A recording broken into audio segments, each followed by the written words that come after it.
যেতিয়া বন্দুক আছিল ব্ৰিটিছৰ হাতত আৰু ধনুকাঁড় আছিল আদিবাসীৰ হাতত, তেতিয়াও কিছুমান মানুহে ভয় নকৰিলে আৰু সেইজনাই আছিল সিদ্ধু মুৰ্মু আৰু কানুহু মুৰ্মু।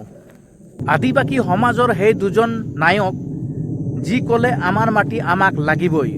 সিদ্ধু মুৰ্মু আৰু কানুহু মুৰ্মু আছিল চাওতাল সমাজৰ আদিবাসীৰ দুজন মহান নেতা। তেওঁলোকে 1855 চনত সংগঠিত হোৱা ঐতিহাসিক চাওতাল হুল ৰেবিলিয়নৰ নেতৃত্ব দিছিল। এই বিদ্ৰোহ আছিল ব্ৰিটিছ শাসন, জমিদাৰ আৰু মহাজনৰ বিৰুদ্ধে আদিবাসী জনতাৰ সংগ্ৰাম।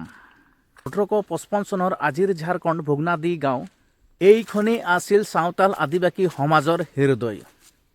এই মাটিত জন্ম হৈছিল শিবু মুৰ্মু আৰু কানুহু মুৰ্মু। তেওঁলোকে কোনো ৰাজপুত নাছিল, কোনো সেনাপতি নাছিল।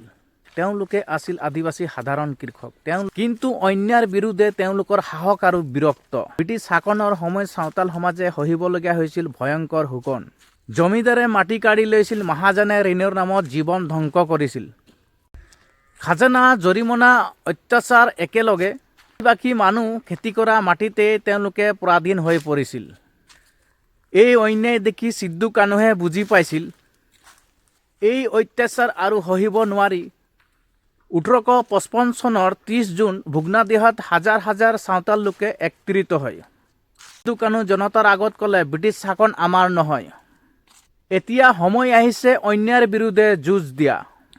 এই বিদ্ৰোহ ইতিহাসত পৰিচিত হ'ল। ধনুকাঁড়, কুঠাৰ, তৰোৱাল লৈ আদিবাসী জনতাই ব্ৰিটিছৰ শাসনৰ বিৰুদ্ধে উঠি আহিল। গাঁও গাঁও জ্বলিল বিদ্ৰোহৰ আগুন। ব্ৰিটিছ চৰকাৰে এই বিদ্ৰোহ সহিব নোৱাৰিলে। সেনা নামিল, বন্দুকৰ গুলী চলিল নিৰস্ত্ৰ জনতাৰ ওপৰত। সিদ্ধু মুৰ্মু গুলীত শ্বহীদ হ'ল, কানুহু মুৰ্মুক ধৰি ফাঁচি দিয়া হ'ল। হাজাৰ হাজাৰ চাওতাল আদিবাসীসকলে প্ৰাণ দিলে। কিন্তু ব্ৰিটিছে বুজি পাইছিল এই বিদ্ৰোহ সাধাৰণ নহয়। সিদ্ধু কানুৰ বলিদান ব্ৰিটিছ চৰকাৰক বাধ্য কৰিলে। চাওতাল পাৰগানাছ এক্ট আনিবলৈ বাধ্য হ'ল। এই এক্টৰ জৰিয়তে কিছুমান ভূমি অধিকাৰ স্বীকাৰ কৰিলে। এই বিদ্ৰোহ আছিল ভাৰতৰ ইতিহাসত সৰ্ববৃহৎ আদিবাসী গণবিদ্ৰোহ। শিবু কানু জীয়াই আছে আমাৰ ইতিহাস, আমাৰ চেতনাত, আমাৰ সংগ্ৰামত।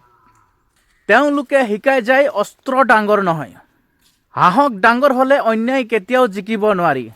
যদি আপুনি এই ইতিহাস নাজানিছিল, আজিৰ পৰা মনত ৰাখক, সিদ্ধু কানু এক নাম নহয়, ই এক বিদ্ৰোহ। ভিডিঅ'টো ভাল লাগিলে শ্বেয়াৰ কৰক, লাইক কৰক আৰু চেনেলটো ছাবস্ক্ৰাইব কৰক, কাৰণ তেনেধৰণৰ ইনফৰমেশ্যন ভিডিঅ' আপোনালোকে পাই থাকিব। আজিৰ ভিডিঅ'টো ইয়াতে সমাপ্ত কৰিছোঁ। নমস্কাৰ, ধন্যবাদ।